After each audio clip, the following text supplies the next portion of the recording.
Livgardens uniform er jo måske den mest ikoniske uniform, vi har i Danmark.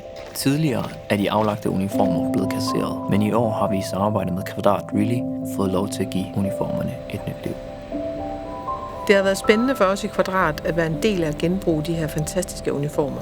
Genbrug af tekstiler er meget vigtigt, og der er noget helt særligt ved at arbejde med tekstiler, der indeholder så meget historie. Derfor var det også en meget stor dag, da vi sammen med Forsvaret kunne lægge de allerførste uniformer på bånd.